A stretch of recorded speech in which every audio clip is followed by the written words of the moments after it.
पहली बात तो मुबारकबाद आपको कि इतनी आधे दर्जन से ज़्यादा तो जावेद साहब के कलेक्शंस हैं अपने, और 1 दर्जन से ज़्यादा इनके ऊपर लिखी हुई दूसरी किताबें हैं। वो चाहे टॉकिंग फिल्म्स हो, चाहे टॉकिंग सॉन्ग्स हो, चाहे टॉकिंग लाइफ हो, जादूनामा हो, तमाम किताबें जो जावेद साहब पे लिखी हैं दूसरों ने वो हैं। और एक और किताब आपके आगे, और कितना खूबसूरत नाम है, सीपियाँ। सीपियाँ दोस्तों, जो थोड़ा बहुत मेरी तरह हिंदी कम समझते हों, वो सीपियाँ वो सी शेल्स होती हैं जिनसे मोती निकलते हैं। और जैसे दोहों में सचमुच जो चमकदार मोती छिपे होते हैं ज्ञान के, उसको कैसे आज के कॉन्टेक्स्ट से, आज के कंसर्न से और आज की जनरेशन से आपने जोड़ने की कोशिश की है इस किताब में। क्योंकि अब वो art of doha is receding, is almost finished. कोई अब ये छोटे फॉर्म का 15 शब्दों में पोइट्री लिखने की कोई कोशिश भी नहीं करता है जावेद साहब। लेकिन तो आपको क्यों दोहों की इतनी इम्पोर्टेंस लगी कि आपने पूरा एक किताब आपने लिख दी और उसके पहले एक प्रोग्राम भी कर दिया आपने? तो ये दोहे की जो आपके तई क्या ज़रूरत है आज की तारीख में, कि today also we need to understand that knowledge of writing dohas and understanding dohas which we are losing very fast. Sir, मैं आपको पूरी ईमानदारी से जवाब देने की कोशिश करूंगा। सच ये है कि ये ख्याल मुझे खुद नहीं आया था। ये हमारे एक दोस्त हैं विक्रम मेहरा साहब, जो पहले टाटा स्काई में होते थे, अब वो सारे गामा के सीईओ हैं, बड़े क्रिएटिव आदमी हैं। उन्होंने मुझसे, जब वो टाटा स्काई में थे सीईओ आके, तो उन्होंने मुझसे कहा कि ये दोहा जो एक फॉर्म ऑफ राइटिंग है, पोइट्री है, ये बहुत इग्नोर हो गया है, लोग इसके बारे में जानते नहीं। मेरे पिताजी ने ना ये शेयर्स में भी इन्वेस्टमेंट किया। पीएसएस को फोन लगाओ। पीएसएस? ये आपके फिजिकल शेयर्स को डिजिटल करते हैं। PSS physical share solution. जैसा नाम वैसा काम। लोग जो जानते हैं, जिन्होंने नाम भी सुना, तो समझता है गांव की कोई पाठशाला में ये सब पढ़ाए जाते होंगे। जो अर्बन लोग हैं, जो मॉडर्न लोग हैं, उनका दोहों से क्या संबंध है, और वो क्यों ये सब जाने? तो ये ख्याल लोगों के दिलों में है। मुझे ऐसा लगता है कि इस बारे में आप कुछ बात कर सकते हैं जिससे कुछ फ़ायदा हो। अब वो फ़ायदा हुआ कि नहीं हुआ वो तो नहीं मालूम, लेकिन मुझे बात बहुत सही लगी। ये बात अगर आप थोड़ा बड़े स्केल पे देखें तो हुआ क्या है, ये अकेले दोहे नहीं, हमारी भाषा में जो कहावतें थी, वो आज कोई भी आदमी जो 40 साल से कम का है, इंसान कहना चाहिए, आदमी नहीं, औरत हो या मर्द हो, उसकी ज़बान में कोई कहावत नहीं। जो हमारे हर भाषा में कितनी कहावतें हैं, और वो पर्ल्स ऑफ विजडम ही हैं, वो एक कैप्सूल्स हैं विजडम की, जो कहावतें होती हैं बरसों के तजुर्बे से बनती हैं, वो गायब हो गई। ये हमारे दोहे जो हैं, इनमें से कुछ दोहे ऐसे हैं जो 750-800 साल पुराने हैं, कुछ 500 साल पुराने हैं, लेकिन आप जब इन्हें गौर से सुनते हैं और इनके माने समझते हैं तो आपको लगता है ये तो शायद अब पिछले महीने लिखे गए, इसलिए कि जो बात है वो तो आज की है। सच ये है कि जैसे संगीत में 7 सुर होते हैं, दुनिया का तमाम जो संगीत है वो इन्हीं 7 सुरों में बना है। उसी तरह एक सरगम ह्यूमन इमोशन और फीलिंग की भी है।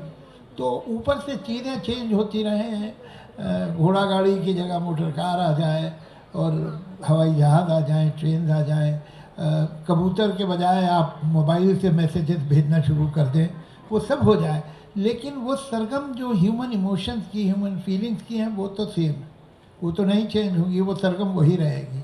उस पर आप नए नए गीत बना सकते हैं, मगर सरगम नहीं बदलेगी। तो वही सरगम जो है हमें सुनाई देती है इन दोहों में।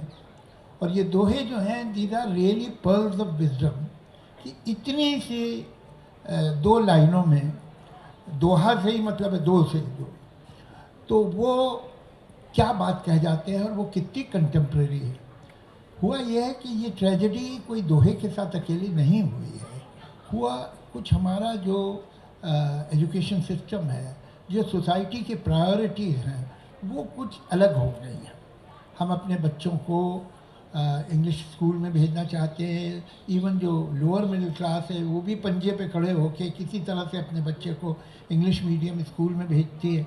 मैं इंग्लिश की इम्पोर्टेंस से इनकार नहीं करता हूँ, बल्कि मैं ये समझता हूँ कि अगर आप अपने बच्चे को इंग्लिश नहीं सिखाएंगे तो उसके साथ ज़्यादती करेंगे। लेकिन ये learning of some other language should not be at the cost of your own language. This is not right. ये बहुत ज़रूरी है, लेकिन उतना ही अगर उससे ज़्यादा ज़रूरी मादरी जो ज़बान है, जो मातृभाषा है, अगर वही नहीं मालूम है तो आपने एक पेड़ को डालियाँ और शाखें तो दे दी, जड़ें काट दी, पेड़ जिंदा नहीं रहेगा अपनी जड़ों के बिना। तो कहीं ये हुआ है कि जो हमारी यंगर जनरेशन है वो अपनी भाषा से कट गई है। भाषा सिर्फ कम्युनिकेशन, तुमने कहा और मैंने कहा ही नहीं होती। भाषा, language is the vehicle in which the culture, tradition, continuity travels in that cultural continuity. आपने ज़बान से एक बच्चे को काट दिया तो वो अपने कल्चर से, अपनी हिस्ट्री से, अपनी परंपरा से, अपने संस्कार से कट गया। तो ये चीज़ें रिवाइव होनी चाहिए, but again not at the cost of the modern education, not at the cost of English which is not a language of England anymore. It's the international language. And this world is shrinking by the virtue of the sources of information and so on.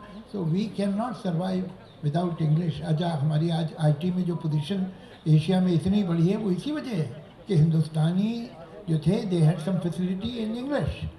तो वो तो ज़रूरी है, वो उसकी मैं importance कम नहीं, I am not saying this language versus that language. I would like to see our children multilingual, और अपनी भाषा भी जानना बहुत ज़रूरी है। और जब उसे हमने छोड़ा तो दोहे भी उसमें रह गए। तो ये बात मुझे बहुत इम्पोर्टेंट लगी, बहुत एंगल से, और इनकी जो रेलेवेंस है उसमें तो कोई शक ही नहीं है। वो तभी आप सुनिएगा। ये एक अजीब सिचुएशन में मैं बैठा हुआ हूँ। आमतौर से ये होता है कि जो बात करने वाला होता है, जिसका इंटरव्यू लिया जा रहा है, वो बहुत ज़्यादा जानता है, और जो ले रहा है वो उतना नहीं जानता। यहाँ एग्जैक्टली उल्टा है। तो ये जितना जानते हैं, इनकी सारी बातों पे यकीन न कीजिएगा। जिस दिन मैं आधा जान गया तो मैं बहुत खुश रहूँगा अपने आप से। लेकिन फिर भी चलिए, एक ना एक दिन तो ऐसा हो नहीं था, आज ही सही। जावेद साहब, जो आपने बड़ी इम्पोर्टेंट बात कही कि अंग्रेज़ी जानना बहुत ज़रूरी है, लेकिन अपनी ज़बान के कॉस्ट पे नहीं। बल्कि मुझे याद पड़ता है, एक बहुत दिनों पहले हम लोग कुछ यहीं बात कर रहे थे, तो आपने एक कमाल की बात कही थी कि मौसी से प्यार करो लेकिन अम्मा की कीमत पे नहीं कि अम्मा को भूल जाओ। तो वो तो बहुत ज़रूरी। जैसे आपने जिस सरगम की बात की, तो क्यों ना आपकी ज़बानी वो सरगम सुनते हुए चलें। एक आध दोहे से ही शुरू करें। आप ज़रा बताएं कि इस किताब में कौन से दोहे आपको पसंद हैं। एक आध दोहा आपसे सुने हम। चलिए, मैं एक दोहा रहीम का सुनाता हूँ। अब देखिए, ये 500 साल, 550 साल पहले लिखा गया है। रहीम जो थे ये अकबर के पोइट लॉरेट थे, और फिर बनारस में भी बहुत दिनों रहे। And he was very close to Tulsidas ji. और अकबर ने इनसे ही कहा था कि भाई कोशिश करो कि तुलसीदास जी भी नवरत्नों में आ जाएं। तो उन्होंने बात भी की तुलसीदास जी से। तो तुलसीदास ने बड़ा अच्छा जवाब दिया। कहले, भाई एक वक्त में आदमी एक ही राजा के दरबार में रह सकता है। तो मैं एक राजा के दरबार में हूँ, मैं कहाँ जा पाऊँगा दूसरे राजा के दरबार। तो ये बड़े गहरे दोस्त थे। उस ज़माने में रिकमेंडेशन वगैरह चलती थी। अक्सर दिल्ली या आगरा तुलसीदास जी का लेटर लेके कोई रहीम के पास आता था कि भाई इसे कहीं नौकरी दिलवा दो। तो ये कुछ आजकल का काम नहीं, पहले से हो रहा है। तो देखिए, ये 550 साल पहले का दोहा है, लेकिन ये हम सब की लाइफ का डायलेमा है। रहीमन मुश्किल आ पड़ी टेढ़े दोहू काम। रहीमन मुश्किल आ पड़ी टेढ़े दोहू काम। सीधे से जग ना मिले, उल्टे मिले ना राम। उल्टे मिले ना राम। हाँ। और एक ये अब देखिए, मुसलमान पोएट ऐसी बात कहे। हाँ, पोएट होता है भाई। बेचारे जो शायरी नहीं कर पाते वो लोग होते हैं हिंदू मुसलमान।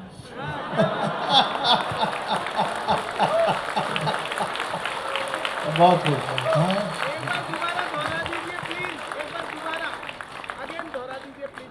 करना भी ज़रूरी नहीं, समझना भी ज़रूरी है। अगर करते नहीं तो समझते हैं तो भी अलग तरह के लोग होते हैं वो। पोइट्री तो लैंग्वेज ऑफ लव है। आप एक बात देखिए, दुनिया में आप फाशिज्म की हिस्ट्री उठा के देखिए, वो नाज़ी गवर्नमेंट हो, उससे पहले क्या है स्पेन में जो डिक्टेटरशिप रही है, जो लैटिन अमेरिका में डिक्टेटरशिप फैशिस्ट वो राइट विंगर रहे हैं, ये Catholic fanatics and so on. दुनिया में किसी फाशिस्ट ऑर्गेनाइजेशन में या आइडियोलॉजी में एक पोइट नहीं पैदा किया बड़ा। फाशिज्म में पोइट्री नहीं होती है, इसलिए कि पोइट्री मोहब्बत की ज़बान है और फाशिज्म नफरत की ज़बान है। कोई पोइट का नाम बता रहे हैं आप, फाशिस्ट पोइट का? नहीं होगा, नहीं हो सकता, होता ही नहीं। तो बात कहाँ से चली थी? बात हम लोग रहीम की कर रहे थे, और रहीम ने कैसे ये जी जी बात निकली अब कि ये मुश्किल दो देखिए, काम। हम दोनों की भी ज़िंदगी, यहाँ पर राम सिंबल हैं सच्चाई का, ईमानदारी का, संस्कार का, कॉन्शियंस का। अगर आप इन्हें निभाते हैं तो दुनिया हाथ से निकलती है, इसलिए कि दुनिया में तो बड़े करतब करने पड़ते हैं, बड़े पैतरे बदलने पड़ते हैं। अब इधर आप जाते हैं तो आपको राम से दूरी हो जाती है। राम जो सच्चाई है, राम जो कॉन्शियंस है, राम जो ईमानदारी है, वो हाथ से निकलती दिखाई देती है। तो आदमी किधर जाए? तो ये आज की भी समस्या है और 550 साल पहले की भी। सरगम में ये नोट था। जैसा बल्कि रहीम साहब का जिक्र किया क्योंकि आपने, और सन 1600 में रहीम अकबर के साथ और टोडरमल के साथ और मानसिंह के साथ बनारस गए जी और रामचरितमानस लिखी जा चुकी थी। तो रोज़ वो दशाश्वमेध घाट से तुलसी घाट तक नाव लेके जाते थे ये दोनों लोग, रहीम साहब और मानसिंह जी, और वहाँ जाके तुलसी जी से सुनते थे। उन दिनों तुलसी पढ़ा करते थे। तो अकबर ने एक दिन पूछ लिया कि भाई क्या ऐसा सुन रहे हो तुम, क्या है क्या ये जहाँ रोज़ तुम लोग चले जाते हो शाम को? और एक पोइट दूसरे पोइट की तारीफ़ करे, ये ज़रा थोड़े से कंजूस होते हैं इसमें मामले में लोग।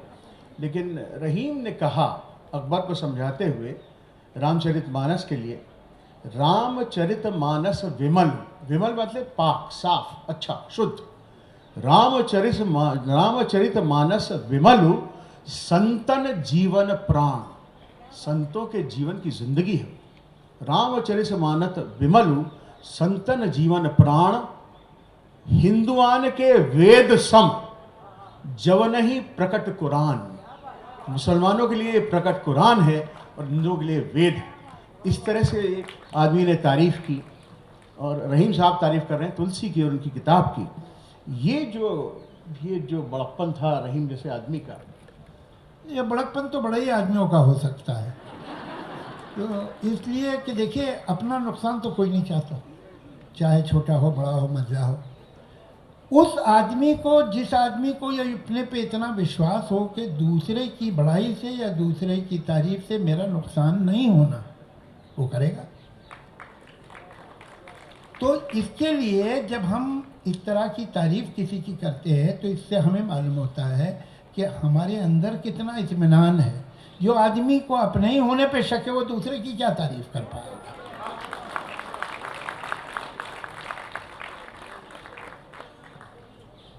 जैसे बड़ा पुराना फॉर्म दोहा है जी हमारे यहाँ हिंदुस्तान में। जी कोई डेट देना तो बड़ा मुश्किल है, लेकिन ऐसा कहते हैं कि जो रासो लिटरेचर है, जहाँ पृथ्वीराज रासो जैसे बहुत से लोग जो थे, जो दरबारी कवि हुआ करते थे, अपनी राजा की तारीफ में और युद्धों की तारीफ में, जंगों की तारीफ में जो लिखते थे, वहाँ से दोहे चले आ रहे हैं।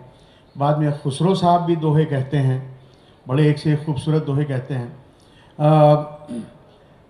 और पहले किसी भी, जैसा आपने खुद कहा कि 2 लाइनों की पोइट्री को दोहा कहा जाता था, क्योंकि 2 हैं तो बात ख़त्म हो गई, दोहर की तरह।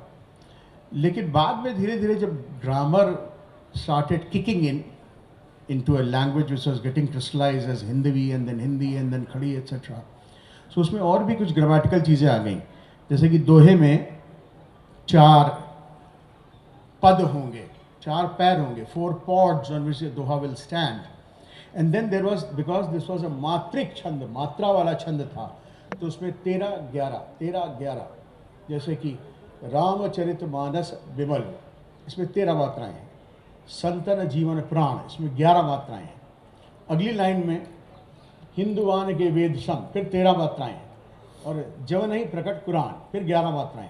तो जैसा ये मात्राओं का काउंट बड़ा इंपॉर्टेंट होता है, तो why don't you explain it जी जी जी जी और ये ऑल अवर फ्रेंड्स हियर कि ये मात्राएं कैसे, खास करके यंगर जनरेशन के लिए वो मात्रा क्या होती है और मात्रा कैसे गिनी जाती है। उनको लगता है पोट्री बस इश्क में पड़ जाओ तो आ ही जाती है। इतना आसान नहीं होता है वो, उसको फॉर्म देने के लिए बहुत कुछ जानना भी पड़ता है। ये एक अजीब बात है कि जो पोइट्री है या कोई फॉर्म ऑफ आर्ट, वो एक तरह से अगर मैं कहूँ कि एक्सरसाइज इन स्किज़ोफ्रेनिया है तो गलत नहीं होगा। वो वजह क्या है कि हर आर्ट में, पोइट्री हो, म्यूज़िक हो, पेंटिंग हो, नृत्य हो, दो चीज़ें होती हैं। एक emotion, feeling, imagination, fantasy, romance. दूसरी तरफ एक दूसरी चीज़ होती है which is ostensibly totally contradictory, that is technique, craft. Craft needs total attention, awareness, consciousness कि ज़रा इधर से उधर ना हो जाए, while imagination needs total forgetfulness. अब दोनों चीज़ें आपको एक वक्त में चाहिए। मैं आपको इसका फिजिकल एग्जाम्पल दूं जो ज़्यादा सिंपल होगा, क्योंकि ये सारा प्रोसेस तो राइटर के सर के अंदर होता है। इसका फिजिकल मैनिफेस्टेशन ये है कि एक आदमी जी, Hamlet is playing Hamlet. Hamlet has to believe that he's a king. He's a man who cannot take decisions, and that is what brings all the chaos in his life. And the director has told him, वो chalk mark है, so to be or not to be, that is the question. तुम इस chalk mark पे आओगे और वो सामने जो लाइट है वो तुम्हारे फेस पे आएगी, वो तुम उसकी तरफ देखना। Now, if he doesn't totally internalize and believe that he is Hamlet, तो वो कैसे सही प्ले करेगा? उस इमोशन को, उस फीलिंग को, उस पर्सोना को कैसे लाएगा? लेकिन अगर वो ये ले आया है तो उसे चौक मार्क कैसे याद है? और अगर चौक मार्क याद है तो ये कैसे कर रहा है? इन दोनों चीज़ों में totally, here you have total suspension of disbelief. आप कि ये बात गलत है कि मैं हेमलेट हूँ, ये मिटा दो और तुम कहो कि तुम हेमलेट हो। और at the same time director ने मुझे बताया वो चौक मार्क, उस पर मुझे पहुँचना है। ये कॉन्ट्रडिक्टरी काम है, लेकिन that is how art is created. While on one hand you are writing and you are so involved in that writing that tears are coming out of your eyes. You're crying sitting alone in your study or wherever. You are genuinely feeling that pain जो उसमें है, and at the same time you know नहीं ये एक word जो है थोड़ा सा मीटर से बाहर निकल जाएगा, ये चेंज करना पड़ेगा, ये वर्ड सही नहीं है, इस वर्ड से ज़्यादा इफेक्टिव वो वर्ड होगा। चूज कर रहा है कोई बहुत cleverly and providing you that vocabulary, वही आप ही के माइंड में, वो माइंड जो इतना इमोशनल हो गया है, इतना इन्वॉल्व है कि उसकी आंखों में आंसू आ गए हैं वो लिखते हुए। तो ये एक पैराडॉक्स है जिसमें आर्ट क्रिएट होता है। अब जो ये मात्राओं का है, ये तो उर्दू में तो इतना स्ट्रिक्ट है कि कोई लिमिट ही नहीं, बिल्कुल इतना स्ट्रिक्ट है कि इतना सभी आप हिल नहीं सकते। अच्छा, फिर ये भी मैं जानता हूँ कि there are many big poets and very big reputed, they were not aware of this craft. ये उन्हें क्राफ्ट पता नहीं थी, वो इंस्टिंक्ट से था। जैसे किशोर कुमार ने गाना नहीं सीखा था, मगर वो गाता था और सुर में गाता था। तो ऐसे ही बहुत से राइटर्स हुए हैं जिनको ये जो मात्राओं का काउंटिंग है, जिसे आप वो अंग्रेजी में भी है, वो उर्दू में भी है, वो उन्हें इसकी मैथमेटिक्स नहीं मालूम है, उन्होंने इसे पढ़ा और सीखा नहीं है, लेकिन वो अपने कान से ही लिखते हैं और वो सही लिखते हैं। मैं आपको शाहिर है, शाहिर कोई नहीं मालूम था, कैफी साहब नहीं मालूम था, मगर वो लिखते मीटर में थे, दोनों मीटर में लिखते थे। तो उनका जो काउंटिंग थी वो किशोर कुमार जैसे है कि उसने क्लासिकल सीखा नहीं था, सरगम सीखी नहीं थी बाकायदा क्लासिकल, मगर वो गाता तो सुर में था। तो ऐसा भी होता है। तो बल्कि कभी कभी ख़तरनाक होता है टेक्निक को बहुत ज़्यादा जानना, because then you can become dry. अगर आपकी टेक्निक ने आपको, क्राफ्ट ने आपको डोमिनेट कर लिया एज अ राइटर या एज अ पेंटर या एज अ सिंगर, तो आप में ड्राइनेस आ जाती है। वो इमोशन की जो नरमी थी, जो गर्मी थी, जो उसमें पिघलाव था, वो चला जाता है और आप कुछ हार्ड हो जाते हैं। ये जो क्राफ्ट है इसमें कोई लोच नहीं है, इसमें कोई फ्लेक्सिबिलिटी नहीं है, ये तो बड़े कोल्ड ब्लडेड उसूल है। तो जहाँ ये आपको डोमिनेट कर गया गड़बड़ हो जाती है क्रिएटिविटी। बहुत सही बात आपने कही कि टेक्निक का और एक फ्री फ्लोइंग थॉट का एक जो मिलन है बहुत ज़रूरी है। बल्कि मुझे याद आता है कि नहीं, उसकी एक वजह ये भी थी कि मैंने ये सब कुछ इसलिए कहा कि मुझे भी नहीं आता है वो। जी, वो इतनी सी बात है दोस्तों, आप लोग मैं भी खुद करके काफ़ी देखिएगा देखता कि कहाँ बड़ी मात्रा आती है, आ कहाँ आया और कहाँ हाँ। आ आया, उसको गिनिएगा तो एग्जैक्ट आपको हाँ। वो 13-11 में एक मतलब आपको आपको एक बात बताऊं, उर्दू का एक एवरेज पोइट जो है, एवरेज पोइट जो है, सचमुच पोइट, आप उसके सामने एक शेर पढ़िए जिसमें 1/4 मात्रा एक लाइन में कम हो, वो बता देगा इमीडिएटली। उसकी काउंटिंग ऑटोमेटिकली इतनी सही होती है, जो उसने सीखा भी नहीं है वो भी बता देगा, उसको प्रैक्टिस इतनी है। तो ये मात्राओं का जो है काम, टेक्निक भी बहुत इम्पोर्टेंट है। मैं उसको अंडररेट नहीं कर रहा हूँ, लेकिन ये कि नॉलेज बड़ी ख़तरनाक चीज़ है। Knowledge is not health, knowledge is food. When you digest it, then it becomes health. जैसा 21st सेंचुरी में जब 2006 में 2006 में हमारे पास ट्विटर आया और 140 काउंट्स आए, तो हमें लगा बहुत बड़ा चैलेंज एक आ गया है, 140 कैरेक्टर्स में अपनी बात कहनी है। और बल्कि एक बहुत बड़े शायर हिंदुस्तान के अभी भी गुजरे प्रतीश निंदी साहब, उन्होंने तो 140 कैरेक्टर्स में पोएम्स लिखने, पूरी सीरीज़ ऑफ पोएम्स लिखना शुरू कर दिया। लेकिन हम सब बड़े एक्साइटेड होके ये भूल गए कि सन 1300 में एक आदमी था अमीर खुसरो, वो 140 कैरेक्टर में नहीं 40 कैरेक्टर्स में भी दोहे लिख रहा था। जैसे कि आप कहेंगे उनके कौन से दोहे हैं, उनकी तो दूसरी चीज़ें हैं। खुसरो रैन सुहाग की जागी पी के संग, तन मेरो मन पीऊ को दो भय एक रंग। तो वो एक आदमी, हमारे यहाँ तो 40 कैरेक्टर में लिखा जा रहा था, 140 तो 3 गुना हो गया उससे जा करके। और वो ट्रेडिशन जो है डॉक्टर साहब, आपने जो विक्रम साहब को, ये अब हम सबको अभी रिवील हो रहा है कि विक्रम साहब कौन हैं। और जो ऐसा आपने बताया कि वो टाटा स्काई के साथ हुआ करते थे और उन्होंने आपको बुलाया, तो मुझे लगता है कि हिंदुस्तान में एक श्रुति का ट्रेडिशन था। किताबें लिखी नहीं जाती थी, कोई बोल देता था, बाद में उसको कोई आदमी कलम बंद करता था। इंक्लूडिंग महाभारत बोल दी व्यास ने, अब तुम बैठो और सोचो और लिखो, तुम्हारा नाम गणेश है, अपने आप से लिखो या जो भी तुम हो। इसी तरह से हमारा सारा, इसीलिए श्रुति कब की परंपरा थी। ये किताब भी जो आपकी है, ये उसी रिवर्स ऑस्मोसिस से आई है कि पहले आपने अपने मन से पढ़ के रिसर्च करके, लेकिन जब आप बोलते हैं तो मुझे पता है कि आप टेलीप्रॉम्प्टर पे स्क्रिप्ट लेके नहीं पढ़ते हैं, और टेलीप्रॉम्प्टर बंद हो जाए तो भी आप इस देश के कुछ लोगों की तरह बंद नहीं होंगे, आप बोलते रहेंगे। तो आपने तो ये मन से ये बातें कही, और उसके बाद में फिर उसके 2, 3, 4, 5 साल बाद किताब लिखी गई, ये श्रुति ट्रेडिशन में। तो इस पूरे प्रोसेस के बारे में ज़रा बताएं आप। ये मेरे बहुत अच्छे दोस्त हैं, इसलिए मैं इनसे सवाल नहीं कर रहा हूँ। अगर कोई दूसरा होता तो मैं पूछता कौन बंद हो जाता,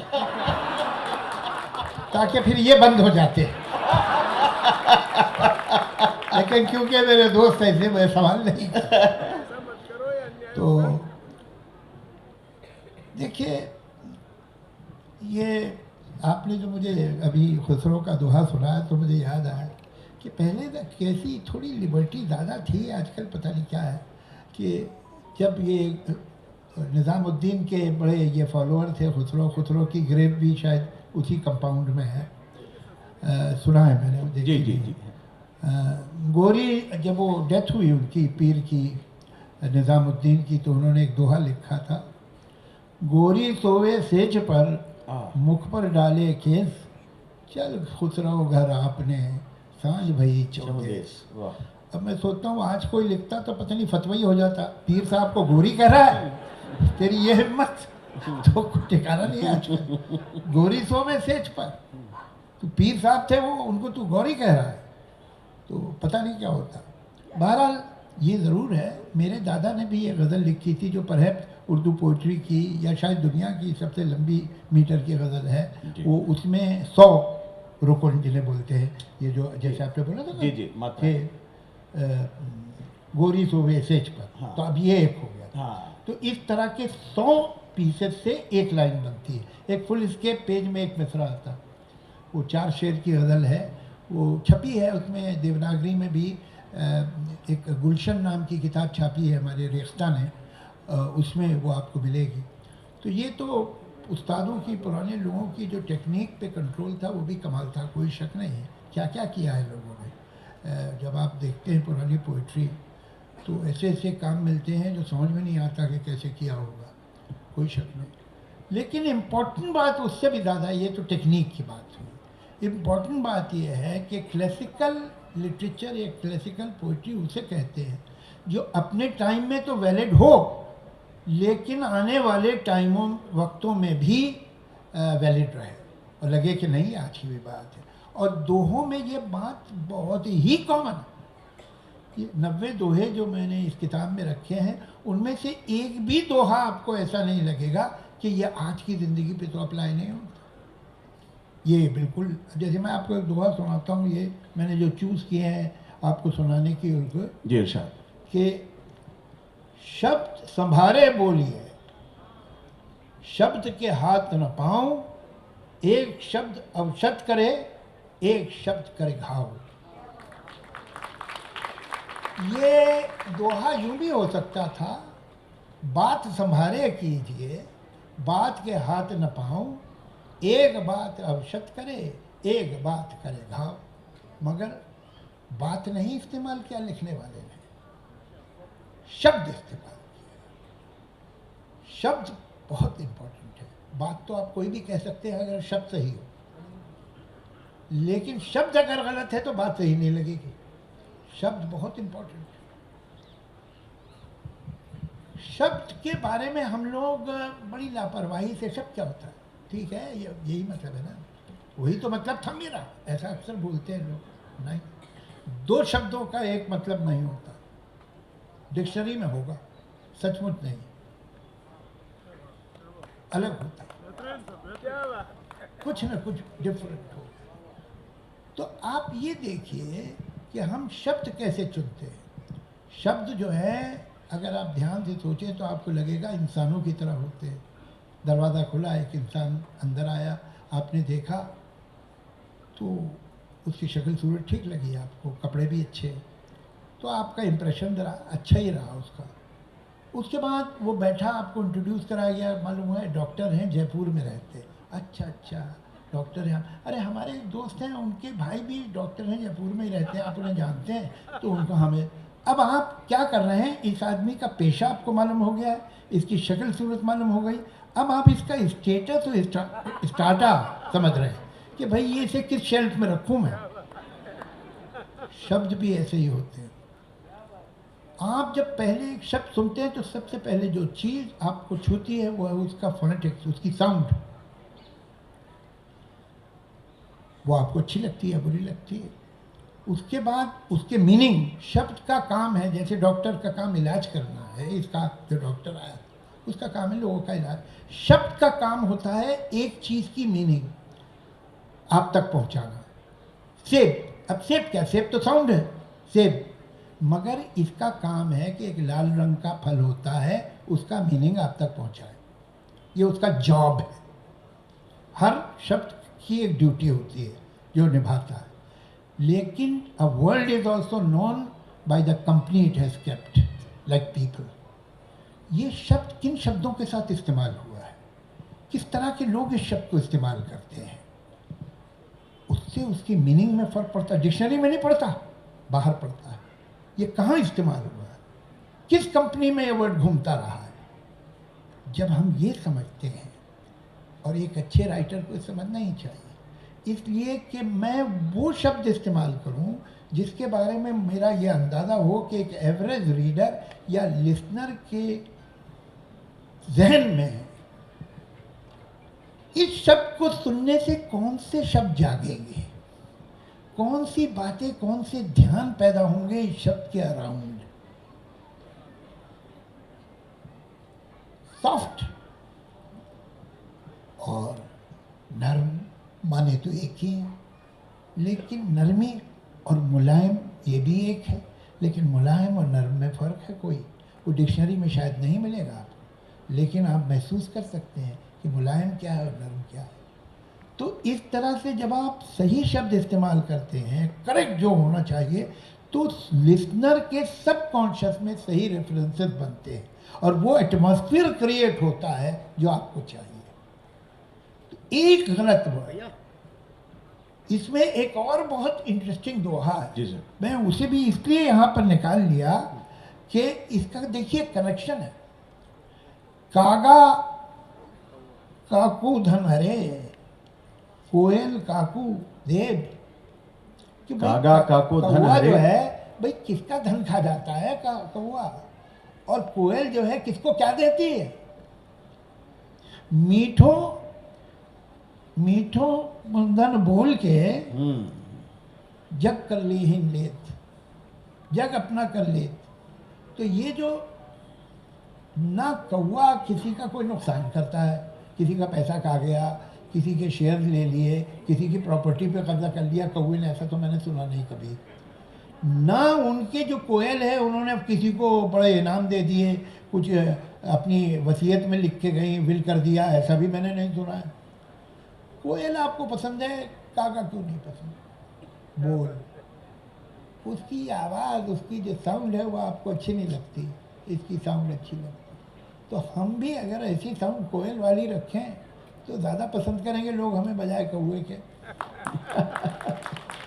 जैसा ये शब्द का एक मीनिंग तो वर्ड है ही, हाँ, बल्कि हिंदी में और संस्कृत में शब्द के एक और माने होते हैं जो साउंड के सेंस में आता है, और अक्सर ये दोहे लिखने वाले उस साउंड का जो इस्तेमाल करते हैं। खास करके आपको रहीम का एक दोहा बहुत पसंद है जिसमें साउंड का एक कमाल है, वो मैं आपसे सुनना चाहता हूँ। कौन सा? रहीमन धागा प्रेम का मत तोड़ो चटकाए, टूटे से फिर ना जुड़े, जुड़े गांठ पड़ जाए। अब इसको ध्यान से सुनिए, ये भी हो सकता था रहीमन धागा प्रेम का मत तोड़ो, कभी हाय चटकाए यूज करने की क्या ज़रूरत थी। चटकाए कोई बहुत पोइटिक वर्ड भी नहीं है, साउंड भी इसकी तरह हार्श है, इसलिए कि काम हार्श है। चटकाने के मतलब झटके से तोड़ना, जिसकी साउंड भी आती है, चटक। चटकाए। तो रहीमन ने ये नहीं कहा, सिर्फ ये नहीं कहा कि धागा प्रेम का मत तोड़ो, उसने कंडीशन डाली, मत तोड़ो चटकाए, झटके से मत तोड़ो, बेदर्दी से मत तोड़ो, जबरदस्ती से मत तोड़ो, टूटे से फिर ना जुड़े, जुड़े गांठ पड़ जाए। कि आप ऐसे तोड़ेंगे तो फिर जुड़ेगा नहीं, और जुड़ेगा तो गांठ पड़ जाएगी। तो इसे झटके से कभी मत तोड़ना। धागा धीरे धीरे पतला होता जाए, पतला होता जाए और आहिस्ता से अलग हो जाए, ऐसा भी मुमकिन है।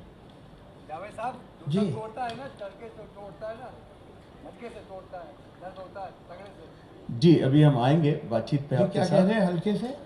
नहीं, सुनाई भी नहीं दिया, इसलिए हम अभी बातचीत पे आएंगे। चलिए Open मगर it पहले to- बताइए कि किससे तोड़ना चाह रहे हैं आप, तो मैं उस हिसाब से आपको राय दूं। जैसे मैं हाँ, दो जी। छोटे छोटे सवाल आखिरी आपसे और करूंगा जी कि आपने जो 90 दोहे यहाँ चुने, जी बट अभी एक थोड़ी देर में बातचीत शुरू करेंगे, बैठ।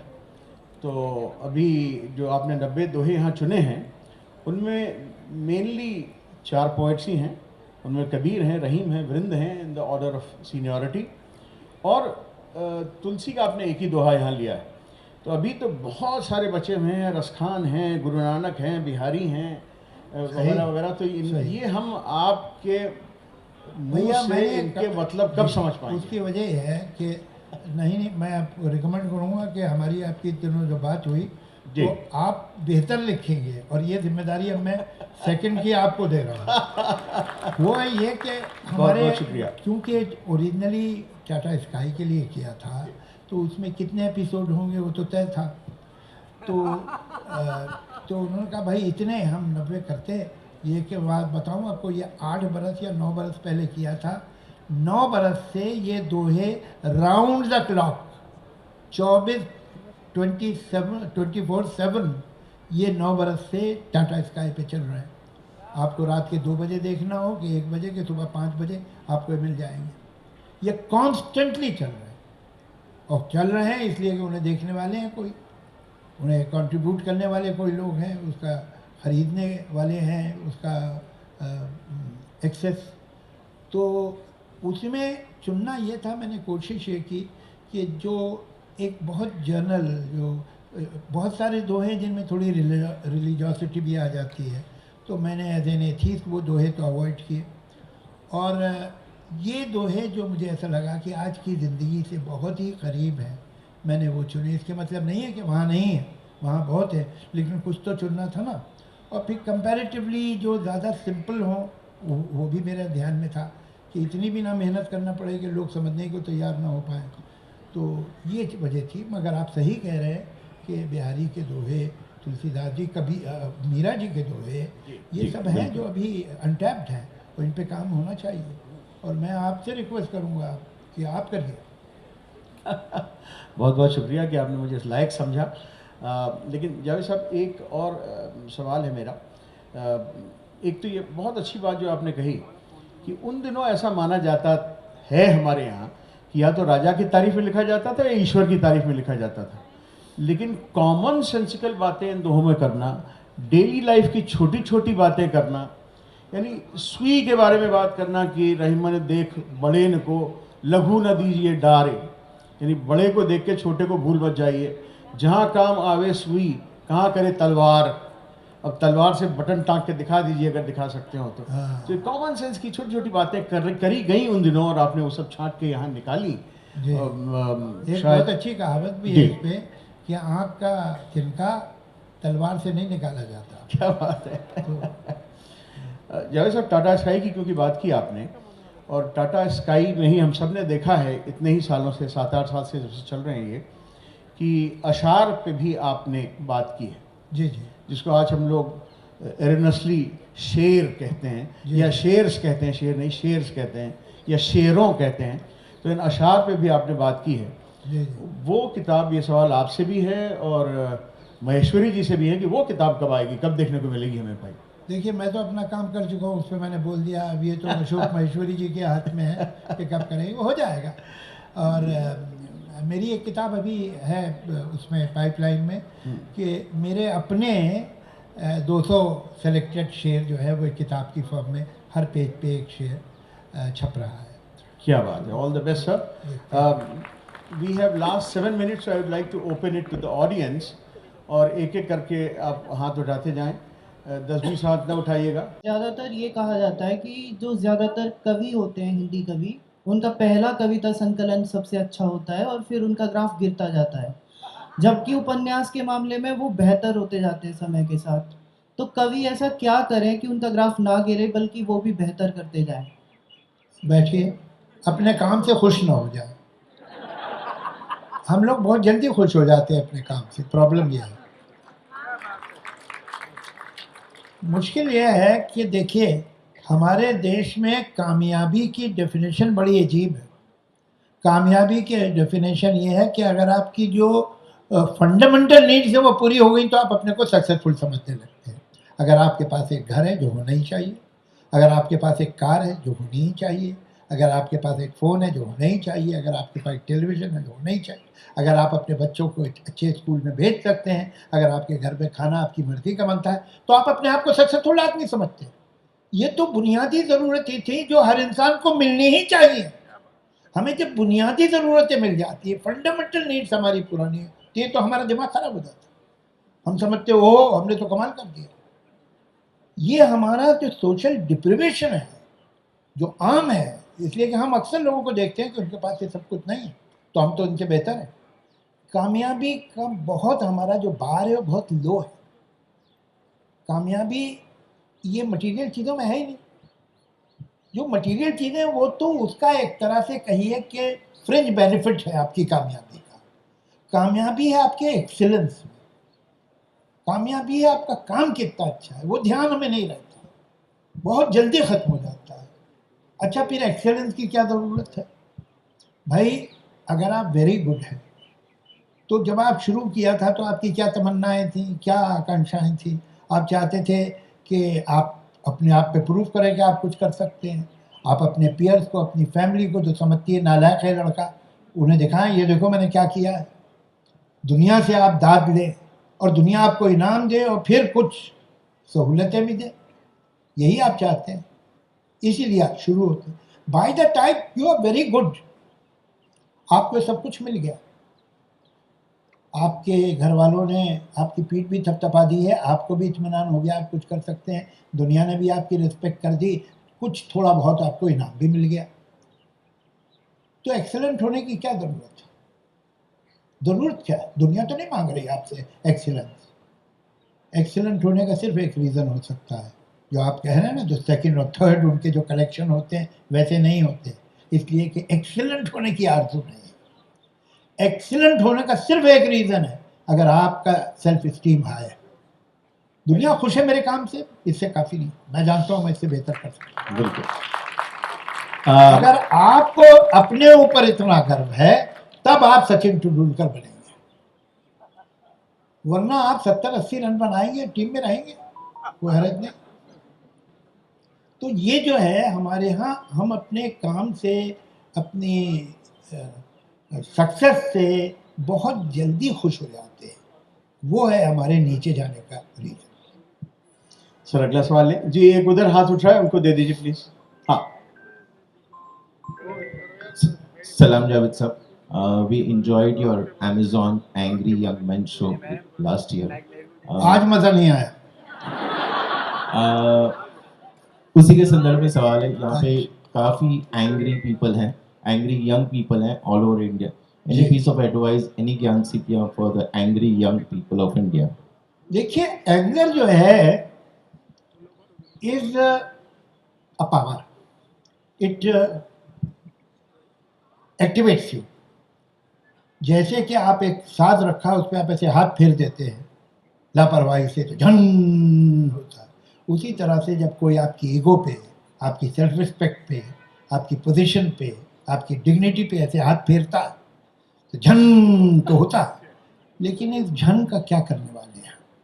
ये जो शक्ति क्रिएट हुई है, जो एनर्जी क्रिएट हुई है, इसके लिए आप क्या करने वाले हैं? उस आदमी की सारी ज़िंदगी बुराई करेंगे जिसने ये किया है, उसके खिलाफ सोचेंगे, उससे बदला लेने की कोशिश करेंगे, तो ये एनर्जी वेस्ट हो गई।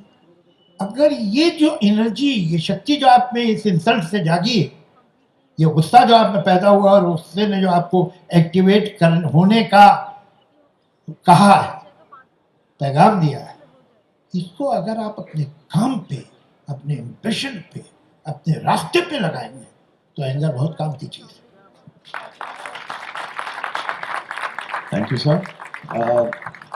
एक दो सवाल और ले सकते हैं हम लोग? भाई एक यहाँ पे ले आइएगा, एक जरा हालांकि थोड़ी वो- दूर आना पड़ेगा, लेकिन आ जाइए यहाँ पे। हालांकि वो सरहद के पार हैं, लेकिन फिर भी उनको आप माइक दे दीजिए। जावेद सर इतनी देर से जी। बैठा हूँ, हाँ, खड़ा करो। नहीं, एक आइए प्लीज। तो एक जरा अनकन्वेंशनल बात हो। लास्ट क्वेश्चन, चलिए। नहीं माइक पे, चलिए माइक दे माइक बढ़ा दीजिए बेटा,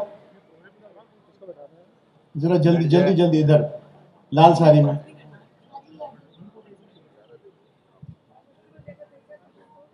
हो गया। आ जी गया। आइए। अच्छा। सर मुझे पूछना नहीं है, मुझे एक रिक्वेस्ट करना है।